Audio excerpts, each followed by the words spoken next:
మళ్ళీ వదల నిన్ను వదలనంటా ఉంది. అలాంటి అరుంధతిలో భూతమ్మ మళ్ళీ మీరు చూస్తే ఈ భూతం మళ్ళా పైకి వస్తా ఉంది.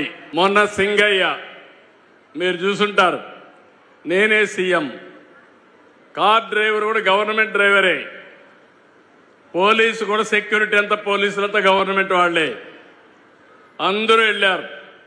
వెళితే వీళ్ళు ఇష్ట ప్రకారం తొక్కించుకుంటూ పోతే ఒక అతను వాళ్ళ కార్యకర్తే కారు కింద పడ్డాడు. కారు కింద పడితే మీరేం చేస్తారని అడుగుతున్నా మిమ్మల్ని. ముందు కాపాడతారా లేదా అని మిమ్మల్ని అడుగుతున్నా. తీసి పొదల్లో బారేశారు.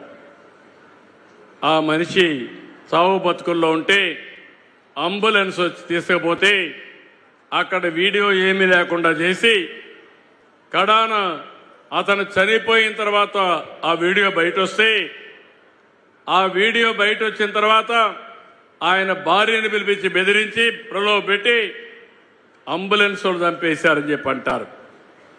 ఇలాంటి వ్యక్తిని ఏమనాలని నేను అడుగుతున్నా. మొన్ననే నెల్లూరుకి వెళ్ళారు. నెల్లూరుకి వెళ్ళి అక్కడ మనుషులు రాకపోతే బంగారుపాలెంలో వచ్చిన మనుషుల యొక్క ఫోటో పెట్టి మార్ఫింగ్ పెట్టి ఆ ఫోటో ఇచ్చి ప్రచారం చేసుకునే పరిస్థితికి వచ్చారు. నిన్న అమరావతి మునిగిపోయిందని ప్రచారం. మొన్నటి వరకు అమరావతికి డబ్బు ఇవ్వద్దని అందరికీ లెటర్లు పెట్టి ఇది అమరావతిలో జరుగుతుంది, గవర్నమెంట్ ఆఫ్ ఇండియా 15,000 కోట్ల రూపాయలు డబ్బులు శాంక్షన్ చేస్తే నిధులు లేకుండా అడ్డం పడ్డారు. నిన్న మళ్లీ మునిగిపోతుందని ఫేక్ ప్రచారం చేసే పరిస్థితి వచ్చింది. నేను ఒకటే చెప్తున్నా, అమరావతి మునగలేదు, మునిగిపోయింది మీ పార్టీ. భవిష్యత్తులో పైకి రాకుండా భూస్థాపితం కాబోయేది మీ పార్టీ గాని అమరావతి కాదు. అమరావతి ప్రపంచంలోనే ఒక బ్రహ్మాండమైన నగరంగా తయారవుతుంది, తయారు చేస్తాం. ఒకప్పుడు హైదరాబాద్ నేనే కట్టాను, చేశాను, డెవలప్మెంట్ చేశాను. ఈరోజు most livable city, highest per capita ఇన్కమ్కి చిరునామా హైదరాబాద్. తెలుగు వారికి ఒక రాష్ట్రం ఉండడం గర్వకారణం. మళ్ళీ హామీ ఇస్తున్నా, ఆ రోజు ఒక రాష్ట్రం, ఈరోజు విశాఖపట్నం, అమరావతి, తిరుపతి 3 బ్రహ్మాండమైన సిటీలుగా తయారు చేసే బాధ్యత మనకుంది. ఆ శక్తి సామర్థ్యంతో ముందుకు పోతాం. పెట్టుబడులు పెడతా ఉంటే 9వ పాయింట్, దానిపైన మళ్ళా ప్రచారం పెట్టద్దని. నేను మొన్న సింగపూర్కు పోయాను.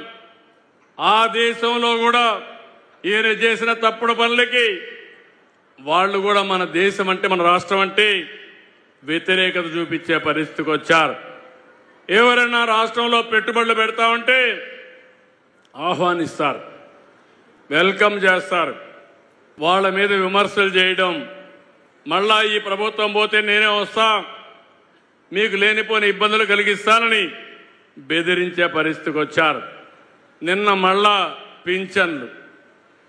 నేను ఒకటే చెప్తున్నాను, వికలాంగులు కాని వాళ్ళను కూడా వికలాంగులు చేసి పింఛన్లు ఇచ్చారు, దొంగలకు పింఛన్లు ఇచ్చారు. నేను ఆలోచించేది, నేను ఇచ్చే పింఛన్లు నా ఈ ప్రభుత్వం యొక్క కష్టార్జితం పేదవాళ్లకు దక్కాలి. పేదల ముసుగులో దొంగ పింఛన్లు ఇస్తే వాళ్ళందరినీ తీసేసి తిరిగి మీకే ఇస్తాం తప్ప వేరే వాళ్లకు కాదని హామీ ఇస్తున్నా. అర్హులకి పింఛన్లు రావాలి, అనర్హులకు పింఛన్లు ఇవ్వడం తప్పు. అందుకని దీనికి కూడా ముందుకు పోతున్నాం. నేను ఒక 10 ఉదాహరణలు చెప్పాను. ఇవన్నీ కూడా మీరు చూడండి. ముందు ఒక సోషల్ మీడియాలో ఒక పోస్ట్ పెడతారు, తర్వాత సాక్షిలో, బ్లూ మీడియాలో వేస్తారు, తర్వాత వీళ్ళు పనిగట్టుకొని ప్రచారం చేస్తారు. మనకు మీకు సేవ చేయాలని మా ఆలోచన. వీళ్ళు మాత్రం 24 గంటలు విష ప్రచారం చేయాలని ఆలోచిస్తున్నారు. నేను చెప్పిన 10 సంఘటనలు మీరు ఇంట్లో కూర్చొని బేరే చేయండి. ప్రతిరోజు ఇదే పని. ప్రతిరోజు విష ప్రచారం, రాష్ట్ర ప్రతిష్ఠ దెబ్బతీసే విధంగా ముందుకు పోతున్నారు. మనది అభివృద్ధి రాజకీయం, వాళ్ళది రాష్ట్రానికి అనర్థ రాజకీయం.